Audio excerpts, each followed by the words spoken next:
Station నుంచి అయితే మనం బయటకు వచ్చేసాం ఫ్రెండ్స్. ఇక 2 ఆటోలు ఉన్నాయిగా, అందులో ఎక్కి కాశీకి వెళ్దాము ఇక.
మేము రాకముందుకే సత్రం బుక్ చేసుకున్నాం అన్నమాట. సత్రానికి అయితే వచ్చేసినాం. ఇది సత్రము. సో ఇక పైన రూమ్స్ ఉన్నాయంట, పోదాము.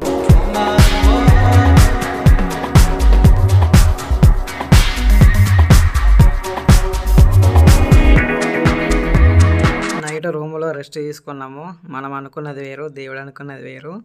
సో ఇప్పుడైతే మనము గైస్ ఘాట్కి వెళ్తున్నాం.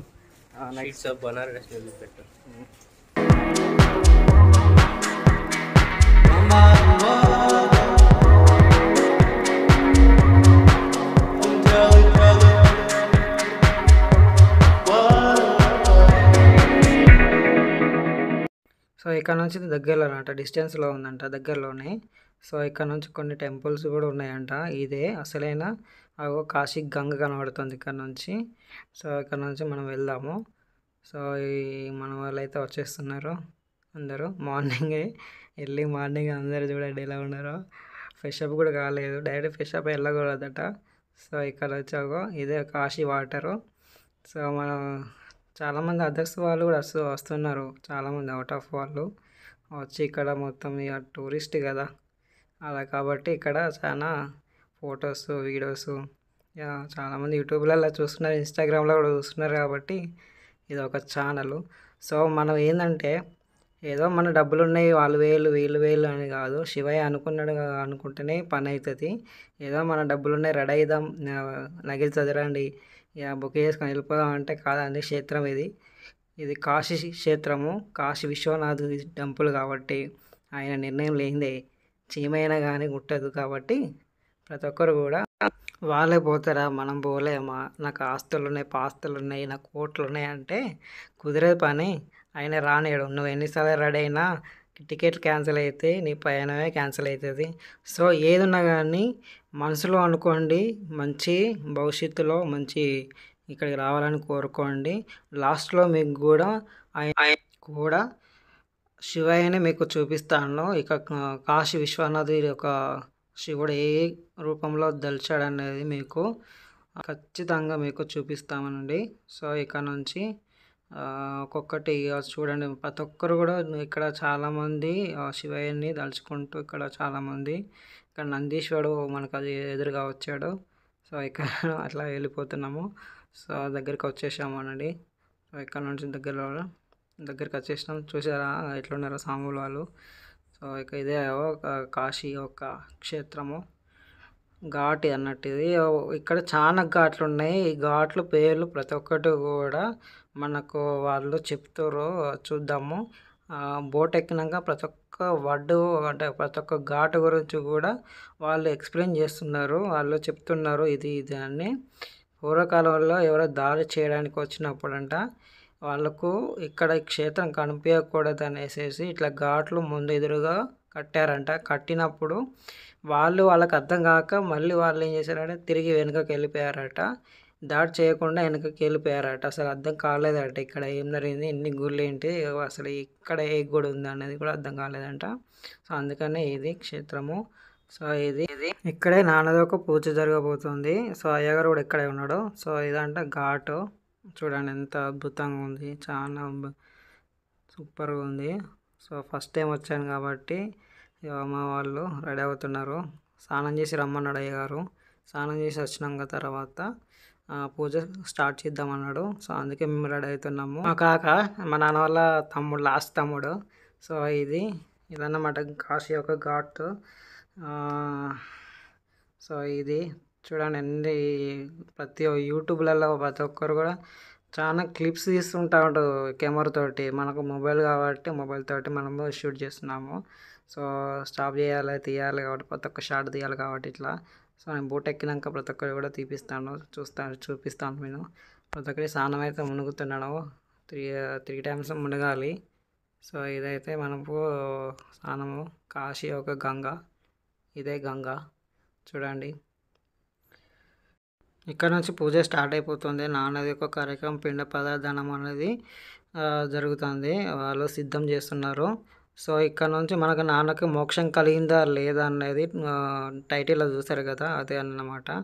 సో అయ్యగారు ఏం చెప్తున్నారంటే, ఇక్కడ ప్రతి ఒక్కరికి 100 సంవత్సరాలు జరిగినా సరే, చనిపోయినా సరే, ఇక్కడ ప్రతి ఒక్కరు పిండ ప్రదానం చేస్తే వాళ్ళకు మోక్షం కలుగుతుందని అయ్యగారు చెప్తున్నాడు. సో అదేవిధంగా మేము ఎవరైతే చనిపోయారో మా ఫ్యామిలీ, అమ్మవారు కానీ నాన్నవారి తరపున కానీ ప్రతి ఒక్కరు కూడా ఇక్కడ పిండ ప్రదానం చేసుకోవచ్చంట. బాబాయిలు, పిన్నిలు, అత్తలు, మామలు, పెళ్ళైన భార్య భర్తలు వాళ్ళ తరపునైనా కానీ ఎవరి తరపునైనా ఇక్కడ పిండ ప్రదానం చేస్తే వాళ్ళకి ప్రతి ఒక్కరికి కూడా మోక్షం కలుగుతుంది. అయ్యగారులు సిద్ధాంతాలు కూడా చెప్తున్నారు ఇక్కడ మోక్షం కలుగుతుందని.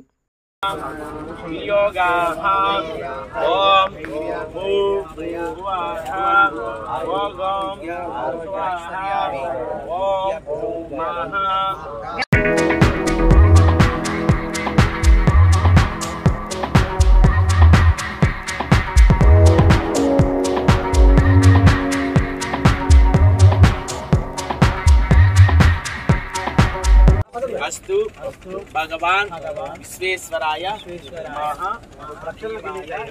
त्र्यंबकाय त्रिपुरांतकाय एकाग्नि कालाग्नि रुद्राय नीलकंठाय मृत्युंजयाय सर्वेश्वराय शिवाय श्रीमन्महादेवाय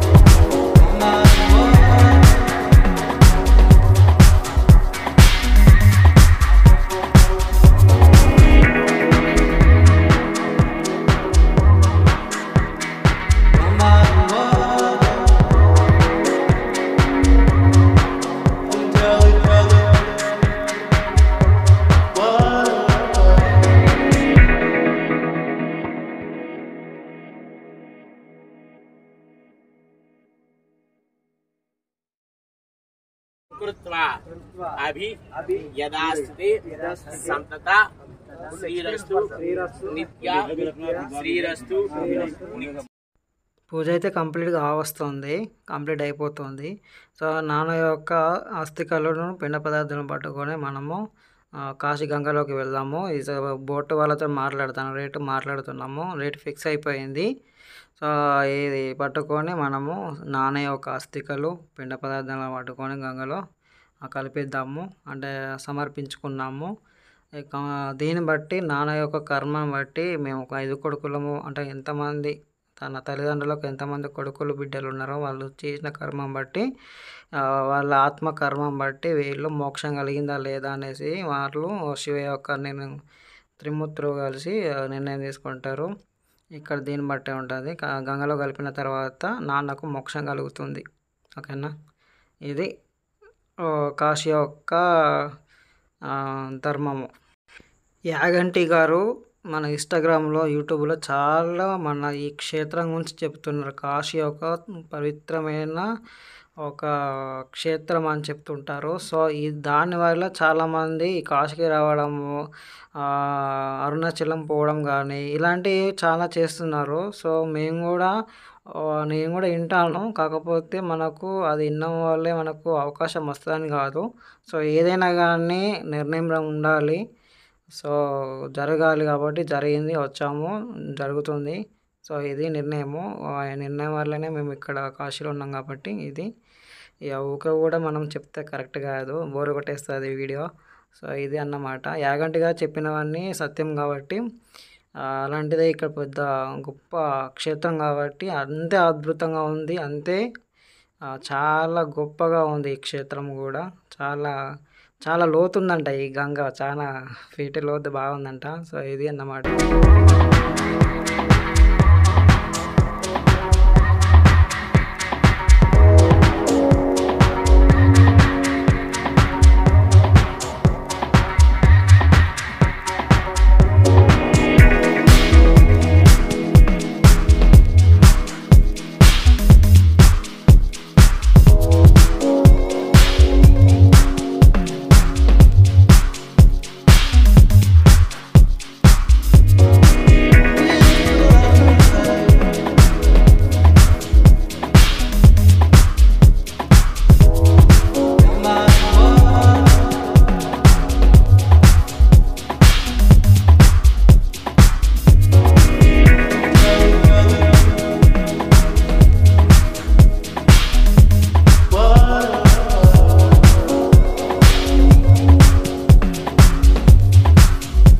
సో మెయిన్ ప్లేస్ ఇక్కడేనంట. సో ఇది శివునికి ఎదురుగా కలపాలంట, ఇదేనంట గంగ.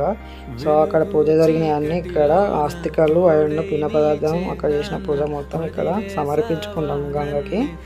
నాన్న, నీ ఆత్మకు శాంతి కలగాలని, నువ్వు దేవుడివై మా సక్సెస్లో ప్రతి దాంట్లో నీ దీవెనలు మాకు ఇవ్వాలని, నీ యొక్క బ్లెస్సింగ్స్ మాకు ఉంటే మేము సక్సెస్ అవుతాం నాన్న. నీ ఆత్మకు శాంతి కలిగి, నీకు మోక్షం కలిగి నువ్వు దేవుడే ఉంటే మేము సంతోషంగా ఉన్నట్టే నాన్న.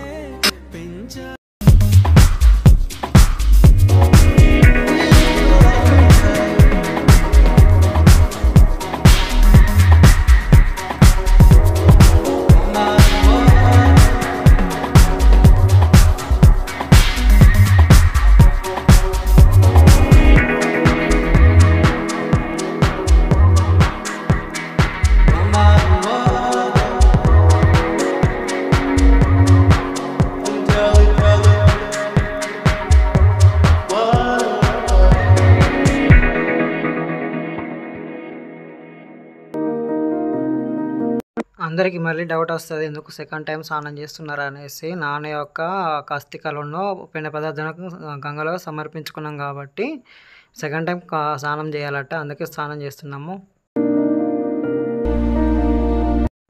మా అన్నకి చిన్నప్పటి నుంచి ఈత వచ్చు. సో మా అన్న ఈత కొడుతున్నాడు, చిల్ అవుతున్నాడు.